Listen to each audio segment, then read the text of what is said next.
నమస్కారం VNR news వార్తలకు స్వాగతం. నా పేరు సుమలత. వార్తల్లో ముందుగా హెడ్లైన్స్.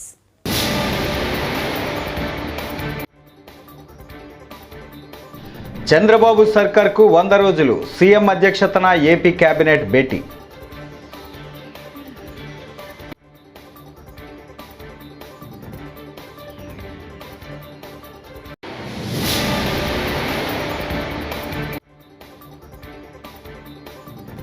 వరదలు వస్తాయని తెలిసినా ప్రజలను చంద్రబాబు సర్కార్ అప్రమత్తం చేయలేదు.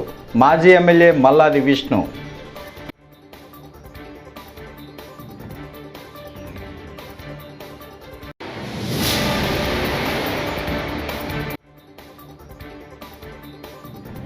మంగళగిరిలోని సీకే కన్వెన్షన్లో ఎన్డీఏ కూటమి ఎమ్మెల్యేలు, ఎంపీల, ఎమ్మెల్సీల సమావేశం.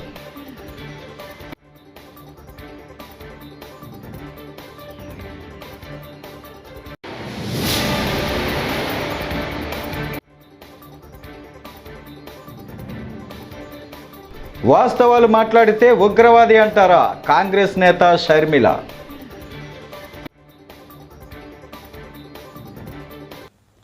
ఇక డీటెయిల్స్ చూస్తే, తిరుమల ప్రసాదంపై సీఎం చంద్రబాబు వ్యాఖ్యలను టీటీడీ మాజీ చైర్మన్ వైవి సుబ్బారెడ్డి తీవ్రంగా ఖండించారు. దివ్యక్షేత్రం తిరుమల పవిత్రతను, వందల కోట్ల మంది హిందువుల విశ్వాసాలను చంద్రబాబు దారుణంగా దెబ్బతీసి పెద్ద పాపమే చేశాడంటూ వైవి సుబ్బారెడ్డి అన్నారు. తిరుమల ప్రసాదంపై చంద్రబాబు చేసిన వ్యాఖ్యలు అత్యంత దుర్మార్గం. మనిషి పుట్టిన వారెవ్వరూ కూడా ఇలాంటి మాటలు మాట్లాడరు. ముందుగా మీడియా సోదరులందరికీ నమస్కారం. నిన్న ముఖ్యమంత్రి చంద్రబాబు నాయుడు గారు దేశంలో ఏ రాజకీయ నాయకుడు చేయనంత నీచంగా మాట్లాడారు. అది సాక్షాత్తు ప్రపంచవ్యాప్తంగా భక్తుల మనోభావాలకి భంగం కలిగే విధంగా మాట్లాడాడు. అది తెలిసిన వెంటనే నేను గత ప్రభుత్వంలో టీటీడీ చైర్మన్గా 4 సంవత్సరాలు ఉన్న ఆ బాధ్యతలో ఉన్నప్పుడు మేము చేసిన కార్యక్రమాల వల్ల భక్తుల మనోభావాలు కాపాడుకుంటూ వచ్చాం కాబట్టి దానికి ఇమీడియట్గా నేను రియాక్ట్ అయ్యి ఒకటే చెప్పడం జరిగింది. నేనెట్లా హిందువైండు వెంకటేశ్వర స్వామిని కలియుగ ప్రత్యక్ష దైవంగా భావిస్తూ పూజిస్తాను, నిజంగానే చంద్రబాబు నాయుడు గారు కూడా ఆయన కూడా చెప్తాడు కాబట్టి ఆ విధంగా ఇంత పెద్ద నెపం వెంకటేశ్వర స్వామి పవిత్రను దెబ్బతీసే విధంగా, భక్తుల మనోభావాలు దెబ్బతీసే విధంగా, స్వామివారికి సమర్పించే నైవేద్యాల్లో, భక్తులకి ఇచ్చే లడ్డుల్లో, తిరుమల లడ్డూలపై ముఖ్యమంత్రి చంద్రబాబు చెప్పినవన్నీ నిజాలే అని టీటీడీ పాలక మండలి మాజీ సభ్యులు ఓవి రామన్న తెలిపారు. గురువారం ఆయన మీడియాతో మాట్లాడుతూ, జగన్ ముఖ్యమంత్రిగా ఉన్నప్పుడు విదేశాల నుంచి బటర్ ఆయిల్ దిగుమతి చేసుకుని శ్రీవారి లడ్డూ తయారీకి వినియోగించారన్నారు. ఒక మాజీ అధికారి పుణ్యమే లడ్డూలలో నాసిరకం నెయ్యి వాడడానికి కారణమని మండిపడ్డారు. నిజాలు మాట్లాడిన చంద్రబాబుపై టీటీడీ మాజీ చైర్మన్లు భూమన కరుణాకర్ రెడ్డి, వైవి సుబ్బారెడ్డిల విమర్శలు సరికాదన్నారు. భూమన కరుణాకర్ రెడ్డి విలువ లేని వ్యక్తి అని మండిపడ్డారు. తగ్గింది. లడ్డు నాణ్యత తగ్గడానికి ముఖ్యమైన కారణం నెయ్యి. ఆ నెయ్యి ఏ నెయ్యి అయితే వాడాలో స్వచ్ఛమైన ఆవు నెయ్యిని మాత్రమే ప్రసాదాల తయారీకి ఉపయోగించాలి అని దిట్టంలో ఉంది, శాస్త్రంలో ఉంది, అది టీడీలో ఉంది.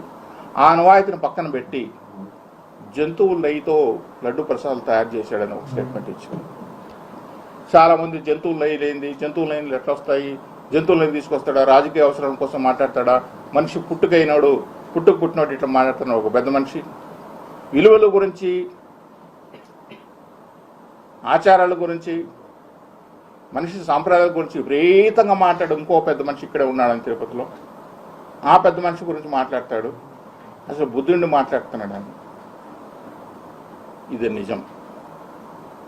ఎందుకు నిజమని చెప్తున్నానంటే, లడ్డు ప్రసాద్ నాణ్యత మీరు చరిత్ర తీసుకుంటే ఆవు నెయ్యే కావాలి.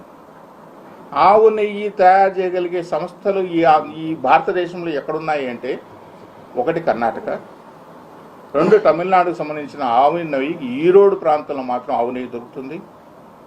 మూడు ఆంధ్రప్రదేశ్కు సంబంధించినంత వరకు ఒకప్పుడు చిత్తూరు డైరీ పల్మనరీ బెల్ట్ ఆవు నెయ్యి కాబట్టి అక్కడ దొరికేది. చిత్తూరు డైరీ మూసిపోయిన తర్వాత విశాఖపట్నంలో ఆవు నెయ్యి బెల్ట్ కొంచెం దొరుకుతుంది. ఈ మూడు వదిలేస్తే పంజాబ్లో దొరుకుతుంది ఆవు నెయ్యి. ఈ 4 ప్రాంతాల తప్ప భారతదేశంలో ఆవు నెయ్యి దొరికే ప్రదేశమే లేదు. కానీ పంజాబ్ ఎందుకు రావట్లేదంటే పంజాబ్ నుంచి ఇక్కడ ట్యాంకర్ వచ్చి 3 ట్యాంకర్ వాపసు అక్కడికి వెళ్ళి పోవడానికి లాజిస్టిక్స్ వర్కౌట్ గారు పంజాబ్ రావట్లేదు. ఇంకా ఈరోడు విశాఖపట్నం ఉండే ప్రాంతంలో వాళ్ళ దగ్గర ఆవు నెయ్యి కొంచెం ఉన్నా తిరుమల తిరుపతి దేవస్థానానికి సంబంధించినంత క్వాంటిటీ సప్లై చేయలేం కాబట్టి వాళ్ళు కూడా ముందుకు రాలేకపోయిన సందర్భం ఎక్కడ విశాఖపట్నం కానీ ఈరోడు కానీ. ఇంకా ఉండేది పుష్కలంగా ఆవు నెయ్యి దొరికే ఏకైక సంస్థ ఏదైనా ఉందంటే కర్ణాటక కోఆపరేటివ్ మిల్క్ ఫెడరేషన్. లైంగిక వేధింపుల కేసులో ప్రముఖ కొరియోగ్రాఫర్ జానీ మాస్టర్ అరెస్టు కావడంతో ఆయన భార్య సుమలత నార్సింగి పోలీస్ స్టేషన్కు వచ్చారు. పోలీస్ స్టేషన్ వద్ద ఉన్న సుమలతను ఈ కేసు, అరెస్టు తదితర విషయాలపై ప్రశ్నించేందుకు మీడియా ప్రతినిధులు యత్నించారు. కానీ సుమలత స్పందించేందుకు నిరాకరించారు. తనకు ఓ ఫేక్ కాల్ వచ్చిందని, అందుకే పోలీస్ స్టేషన్కు వచ్చానని చెప్పారు.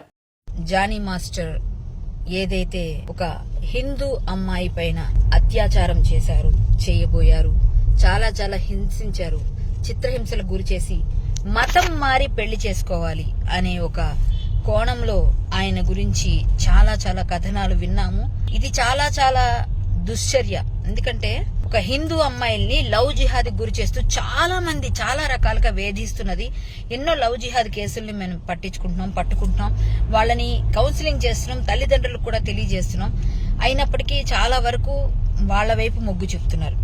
ఇక్కడ ఆ అమ్మాయి తనంతట తానుగా లవ్ జిహాద్ గురి కాకుండా చిన్నప్పటి నుంచి తను ఎన్ని రకాలుగా ఏ విధంగా డాన్సర్ గా ఉన్నప్పటి నుంచి మాస్టర్ కు పరిచయం అయినప్పటి నుంచి ఏ విధంగా ఆమెను ప్రలోభ పెట్టారు అన్నది బయటకు వచ్చి చెప్తున్న తీరైతే ఆ అమ్మాయికి నిజంగా అండగా నిలవాలి మనందరం. Hats off. వైసీపీ ప్రభుత్వంలో వేధింపులకు గురైన ముంబై నటి కాదంబరి జత్వానీ ఇవాళ ఏపీ హోంమంత్రి అనితను రాష్ట్ర సెక్రటేరియట్లో కలిశారు. తనపై వైసీపీ నేత కుక్కల విద్యాసాగర్ పెట్టిన అక్రమ కేసును ఎత్తివేయాలంటూ హోంమంత్రిని కోరారు. ఈ సందర్భంగా మరోసారి ఈ కేసుకు సంబంధించి సంచలన విషయాలను నటి కాదంబరి జత్వానీ మీడియాకు వెల్లడించారు.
జానీ మాస్టర్ కేసు ముమ్మాటికి లవ్ జిహాదేనని నటి కరాటి కళ్యాణి మండిపడ్డారు. డ్యాన్స్ మాస్టరో పక్క రాష్ట్రంలోని ఓ పార్టీ నేత అనో జానీ మాస్టర్కు మద్దతుగా ఉండాల్సిన పని లేదని ఆమె అన్నారు. ఓ అమ్మాయిపై అత్యాచారం చేసిన మతం మార్చుకోవాలని వేధింపులకు గురి చేసిన జానీ మాస్టర్ను వదలొద్దని తెలంగాణ ప్రభుత్వానికి ఆమె విజ్ఞప్తి చేశారు. జానీ మాస్టర్పై నమోదైన అత్యాచార కేసుపై కరాటి కళ్యాణి ఓ మీడియా సంస్థతో మాట్లాడుతూ, కొన్ని రోజులుగా ఎక్కడ చూసినా ఎవరి నోట విన్నా జానీ మాస్టర్ నిర్వాకంపైనే చర్చ జరుగుతుంది. హిందూ అమ్మాయిని అయినా అత్యాచారం చేశారు. ఆమెను హింసించారని అంటున్నారు. బాధితురాలని మతం మార్చుకోవాలంటూ వేధింపులకు గురి చేశాడని చెబుతున్నారు. ఇది ఖచ్చితంగా లవ్ జిహాద్ కేసే. జానీ మాస్టర్ను వదలొద్దని ప్రభుత్వాన్ని కోరుతున్నాను అన్నారు.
చెన్నైలో ఇవాళ దారుణ ఘటన చోటు చేసుకుంది. నగరంలోని తురైపాకం ప్రాంతంలో రోడ్డు ప్రక్కన ఉన్న సూట్ కేసులో ఓ మహిళ శరీర భాగాలు ముక్కలుగా లభ్యమయ్యాయి.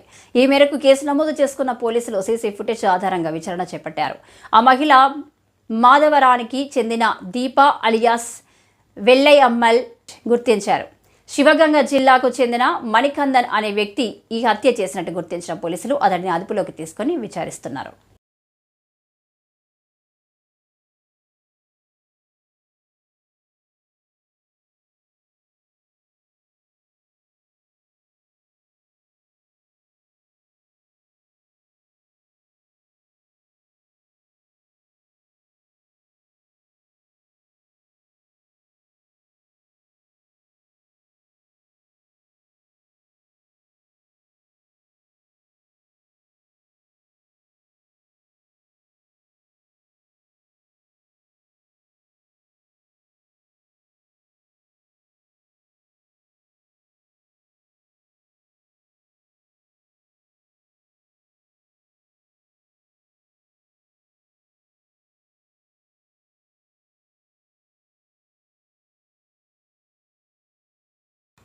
వినుకొండ పట్టణంలో జూలై 17న జరిగిన రషీద్ హత్య కేసులో కోర్టులో పిటిషన్ దాఖలు చేసినట్లు గురువారం మాజీ additional advocate general Ponnavolu Sudhakar Reddy తెలిపారు.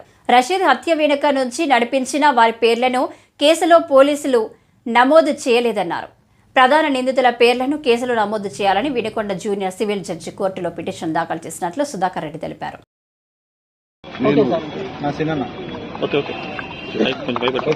ఈరోజు నేను వినుకొండ కోర్టుకు రావడానికి ప్రధానమైన కారణం, రషీద్ అనే వ్యక్తి ఇక్కడ అతి దారుణంగా చంపేసిన తర్వాత, చంపేయబడిన తర్వాత గౌరవనీయులు మాజీ ముఖ్యమంత్రి వర్యులు జగన్మోహన్ రెడ్డి గారు వచ్చి వైఎస్ఆర్సీపీ పార్టీ కార్యకర్తకి ఈ విధమైన దారుణం జరిగిందని ఒక వారు వచ్చి వాళ్ళ కుటుంబాన్ని పరామర్శించడం జరిగింది.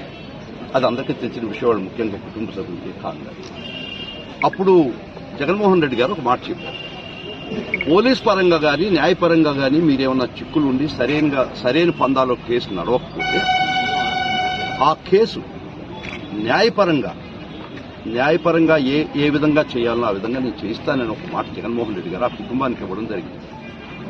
ఆ మాట ప్రకారం ఆ పని ఇది న్యాయపరంగా దీన్ని కేసు నడపాలనే ఉద్దేశంతో ఆ పని నాకు జగన్మోహన్ రెడ్డి గారు అప్పగించడం జరిగింది.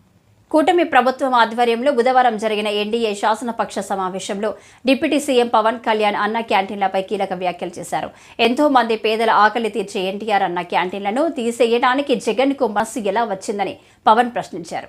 అన్న క్యాంటీన్లు ప్రారంభించిన 3 రోజుల తర్వాత ఆయన ఎయిర్పోర్టుకు వెళ్తుండగా చూసిన ఘటనను ఈ సందర్భంగా చెప్పుకొచ్చారు. పొద్దున్నే ఒక రోజున ఎయిర్పోర్ట్కి వెళ్తా ఉంటే అన్నా క్యాంటీన్ ప్రారంభించిన 3వ రోజు 4వ రోజు చాలామంది లారీ డ్రైవర్స్, ఈ మన బేల్దారి పనిచేసే కార్మికులు, డ్రైవర్స్ అందరూ, ఆటో డ్రైవర్స్ అందరూ కూర్చోబెట్టి లైన్లో ఉన్నారు. ఏంటి ఇంతమంది లైన్లో ఉన్నారంటే ఆ పొద్దున్నే ఆ పలహారం తింటాను. నాకు అనిపించింది గత ప్రభుత్వం ఎలా వదిలేసిందని చెప్పి. అన్నా క్యాంటీన్ని ఆయన ఎన్టీ రామారావు గారి పేరు మీద ఉన్న అన్నా క్యాంటీన్ ఎలా మూసేయాలనిపించింది. 10 మందికి అన్నం పెట్టేది, అది 10 మంది ఆకలి తీర్చేది, ఎలా తీసేసారు నాకు అర్థం కాదు. అలాంటిది అంతమంది లైన్లో ఉండి నిలబడి చూస్తూ ఉంటే నా కడుపు తరుక్కుపోయింది. నిజంగా తిరిగి అన్నా క్యాంటీన్ని ఆరంభించి కార్మికుల తాలూకా క్షుద్బాధని తీర్చిన చంద్రబాబు గారికి మనస్ఫూర్తిగా ధన్యవాదాలు తెలుపుకుంటున్నాను. 100 రోజుల ఎన్డీఏ ప్రభుత్వ శక్తివంతమైన పాలనలో రాష్ట్రంలో అనేక అభివృద్ధి కార్యక్రమాలను అమలు చేస్తూ ముందుకు వెళ్తుందని బీజేపీ జాతీయ కార్యవర్గ సభ్యుడు సోము వీర్రాజు అన్నారు. కేంద్ర విమానయాన శాఖ మంత్రి ద్వారా రాష్ట్రంలో 8 కొత్త విమానాలను మంజూరు చేయడం జరిగిందన్నారు. అదేవిధంగా విశాఖ రైల్వే జోన్ కోసం గత ప్రభుత్వం స్థలం ఇవ్వని కారణంగా ఆగిపోయిందని, కూటమి రైల్వే జోన్పై ప్రత్యేక శ్రద్ధ కనబరుస్తుందన్నారు. ఈ 100 రోజుల్లో చాలా అగ్రెసివ్గా రాష్ట్ర అభివృద్ధిలో అనేక కార్యక్రమాలని నిర్మాణాత్మకంగా ఎన్డీఏ ప్రభుత్వం, కూటమి ప్రభుత్వం ముందుకు పెడుతుంది. ఒక్కొక్క అంశాన్ని నేను స్పష్టంగా వివరించడానికి ప్రయత్నం చేయను. ఒక ఎయిర్వేస్ మినిస్టరు వచ్చిన తర్వాత కేంద్రంలో ఒక 8 కొత్త విమానాలని, అంటే మనకు చాలా అవసరం. కాశీ వెళ్ళడానికి విమానం లేదు, అలానే ఢిల్లీ వెళ్ళడానికి 2వ విమానం లేదు, అలానే వైజాగ్ నుంచి ఇతర దేశాలకు వెళ్ళడానికి విమానాలు లేవు, అలానే ఎయిర్పోర్ట్ ఎప్పటి నుంచో వైజాగ్లో నిర్మాణం చెందాలి, అలానే రైల్వే జోన్ ఎప్పుడో ఇవ్వాలి, అది రాష్ట్ర ప్రభుత్వం గత ప్రభుత్వం స్థలం ఇవ్వడం మూలంగా ఆగిపోవడం, వీటిల్ని ఆయన ప్రత్యేకమైనటువంటి శ్రద్ధ తీసుకోవడం, అలానే రాష్ట్రంలో నియోజకవర్గాల వారీగా కేంద్ర రాష్ట్ర ప్రభుత్వాలు కలిసి అనపర్తి లాంటి నియోజకవర్గంలో ఒక నబార్డులో దీనికి డబ్బు వస్తుంది, ఈ హాస్పిటల్ కట్టడానికి దానికి డబ్బు ఉంది అని తెలుసుకోవడం, అలానే కొన్ని నేషనల్ హైవే రోడ్స్ని కూడా మనం అనపర్తిలో వేసే విధంగా, రైల్వేల్ని అభివృద్ధి చేసే విధంగా చంద్రబాబు నాయుడు గారు ఆయన యొక్క డైనమిక్ నాయకత్వంలో, డైనమిజంలో అనేక కార్యక్రమాలు, నేను ఏదైతే గ్లోబల్ సమ్మిట్ మొన్న జరిగింది, గ్రీన్ ఎనర్జీ అనేది చాలా పెద్ద రెవల్యూషన్. ఇది మోడీ గారు ముఖ్యమంత్రిగా ఉండగా ఒక యూనిట్ కరెంటు సోలార్కి 13 రూపాయలు ఇచ్చేవారు, అంటే ఒక మెగావాట్కి 13 కోట్లు అయ్యేది. ఒక ముఖ్యమంత్రిగా గుజరాత్లో ఆయన ఖర్చు పెట్టారు. ఈవేళ అది 2.5కి వచ్చింది, 2.5 కోట్లకి వచ్చింది. ఆ 2.5 కోట్లలో మీ రంగంపేటలో ఒక అబ్బాయి సోలార్ ప్యానల్స్ తయారు చేస్తాడు, మెకానికల్ ఇంజనీర్. ఆ బాబు పేరు నాకు తెలియదు, ఈ మధ్యకాలంలో చాలా కాలం నుంచి అక్కడ చెప్పుకుంటూ ఉంటారు. సోలార్ ఇండస్ట్రీ, సోలార్ ఎనర్జీ, సూర్యుడికి ఏమాత్రం ఖర్చు లేనటువంటి దాని మూలంగా సోలార్ ప్యానల్స్ తయారు చేయడం. ఎల్ఈడి బల్బులు గత ప్రభుత్వం నిలిపేసింది, మన చంద్రబాబు నాయుడు గారు వాటిని మళ్ళా ఎల్ఈడి బల్బులు ఇవ్వాలి. స్వర్ణాంధ్ర 2047 సాధన కోసం మండల స్థాయి ప్రణాళికను అందించాలని కలెక్టర్ ప్రశాంతి కోరారు. 100 రోజులు వార్షిక 5 ఏళ్ల ప్రణాళికతో ప్రతి శాఖ నివేదిక రూపొందించాలన్నారు. గురువారం రాష్ట్ర ప్రధాన కార్యదర్శి నీరబ్ కుమార్ అమరావతి నుంచి వీడియో కాన్ఫరెన్స్ ద్వారా కలెక్టరేట్లతో మాట్లాడారు. రాజమండ్రిలో కలెక్టరేట్ నుంచి ప్రశాంతి పాల్గొన్నారు. వచ్చే నెల 15వ తేదీలోగా నివేదికలను అందించాలని సూచించారు.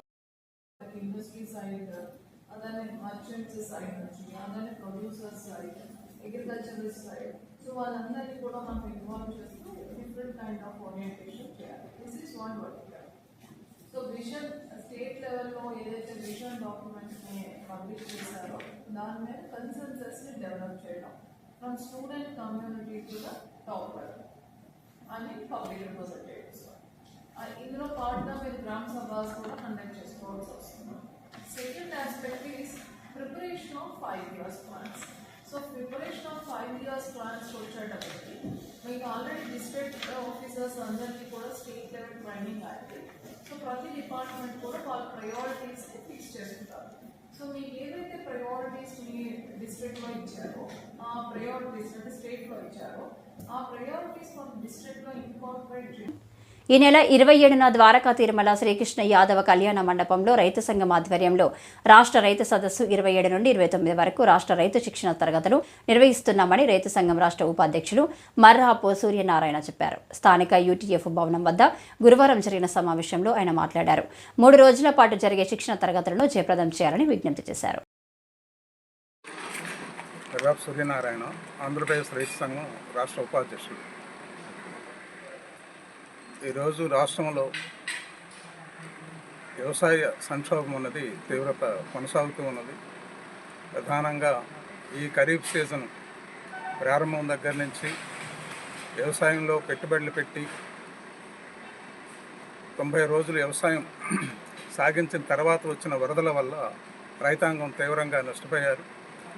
ముఖ్యంగా కృష్ణా నదీ పరివాహ ప్రాంతం అంతా కూడా వర్షాల వల్ల విపరీతంగా నష్టమయ్యారు. అలాగే అటు ఉత్తరాంధ్ర, రాయలసీమ జిల్లాల్లో కూడా తుఫాను ప్రభావంతో రైతం నష్టపోయారు. అయితే నష్టపోయిన రైతాంగానికి ఎన్యూమరేషన్ చేసి వెంటనే ప్రభుత్వం పరిహారానికి సంబంధించిన ఏర్పాట్లు 17వ తారీఖు చేస్తానన్నారు. కానీ ఇవాళకి అది ఇంకా స్పష్టత రాలేదు. ప్రభుత్వం అయితే 6 లక్షల పైన ఎకరాలకు నష్టం వచ్చిందని చెప్పేసి ప్రాథమిక అంచనాల్లో చెప్పారు. కానీ ఎన్యూమరేషన్ పూర్తయిన తర్వాత ఈ లెక్కలు ఇంకా పెరుగుతాయి. అలాగే పరిహారంకి సంబంధించి కూడా తొలుత 10,000 ఎకరాకి ఇస్తామని చెప్పారు. ఆ తర్వాత వచ్చి మరికొన్ని వ్యాపార పంటలకి 15,000 వరకు ఇస్తానని చెప్తున్నారు. వాస్తవానికి పెరిగిన పెట్టుబడి పాఠశాలలో చదువుకునే విద్యార్థులకు ప్రకృతి వ్యవసాయంపై అవగాహన కల్పించాలని మన్యం జిల్లా కలెక్టర్ ఏ శ్యామ్ ప్రసాద్ అన్నారు. గురువారం తోటపాలెం జట్టు ట్రస్ట్ ఆధ్వర్యంలో ఏర్పాటు చేసిన మనబడి మన తోట అనే కార్యక్రమంలో కలెక్టర్ పాల్గొన్నారు. ఉపాధ్యాయులకు ప్రకృతి వ్యవసాయంపై మరింత అవగాహన పెంచడం కోసమే మనబడి మన తోట కార్యక్రమం ఏర్పాటు చేయడం జరిగిందన్నారు.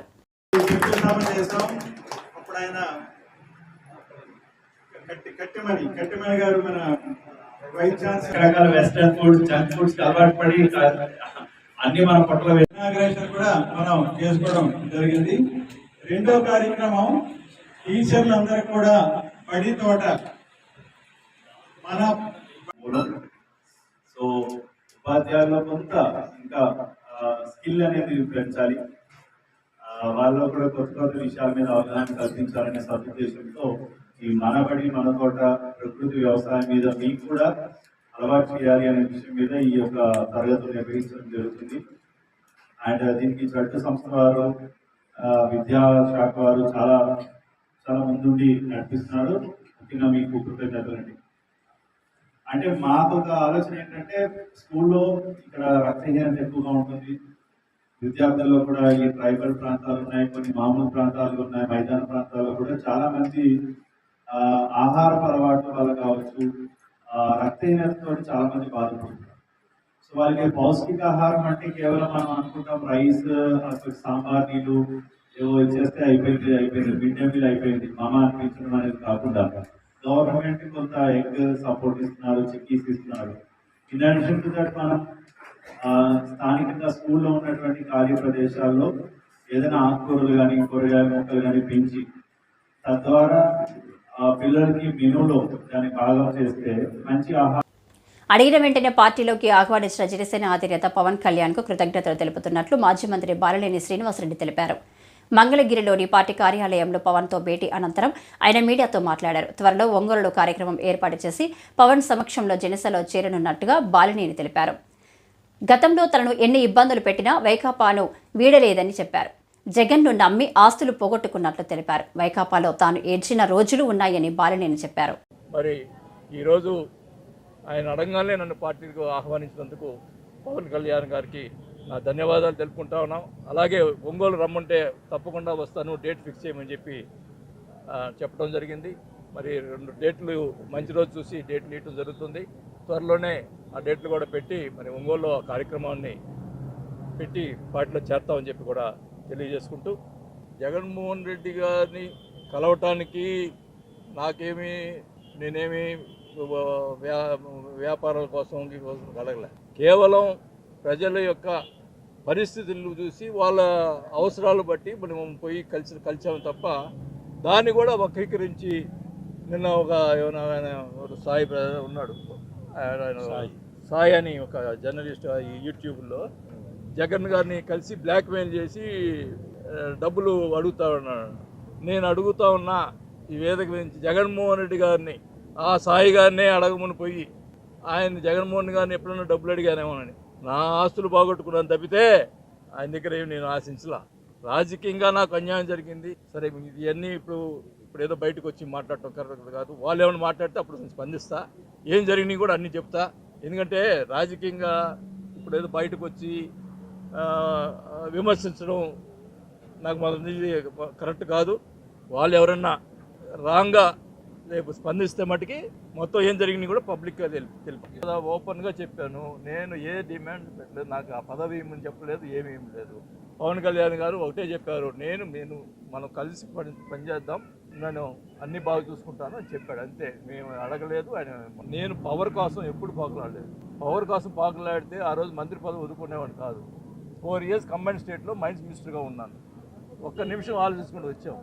పవర్ కోసం ఎప్పుడూ ఆలోచించలేదు. ఇప్పుడు కూడా ఒక్క డిమాండ్ ఇప్పుడు అడగండి, ఏమన్నప్పుడు పార్టీలో ఉన్నటువంటి నాయకులు అక్కడ ఉన్నారు కదా, ఒక్క డిమాండ్ కూడా నేను అడగలేదు. ఒకటే మీరు చిన్న ఉదాహరణ చెప్తాను. పవన్ కళ్యాణ్ గారిని కలవకుండా నేను రాజీనామా చేసి డిమాండ్ చేసేవాడిని అయితే రాజీనామా చేయకుండా వచ్చి మాట్లాడేవాడిని కదా. దానికి ఏం చేసిన దానికైనా నేను సిద్ధంగా వచ్చాను. నేను ఈరోజు రాజీనామా చేసి వచ్చాను.